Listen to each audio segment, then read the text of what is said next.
Living in Maine, there is a good chance you see a squirrel every single day. More than likely. But a researcher at the University of New England says for as often as we see them, we don't know much about gray squirrels here in New England. Which is why students are helping gather information to learn more about these common mammals. News Center Maine's Sean Stackhouse has more. If you're going to encounter one wild mammal, the likelihood that that wild mammal is going to be a gray squirrel. They're hard to miss, but despite how common they are, University of New England professor Noah Perlitz says we don't know much about gray squirrels here.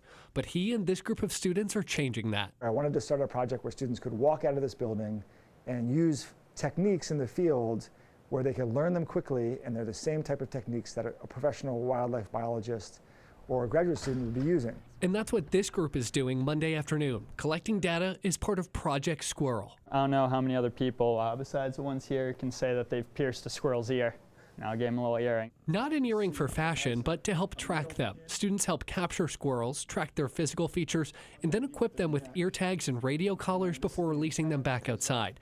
Then they track where they are and their habitat, giving them insight to animals that Perlitz says there's not research about in this region. They can move quite a fair bit of distance that would not normally be expected of a small mammal. They know that from the more than 20,000 data points they've collected since Project Squirrel launched 12 years ago, helping find tagged squirrels through radio frequency.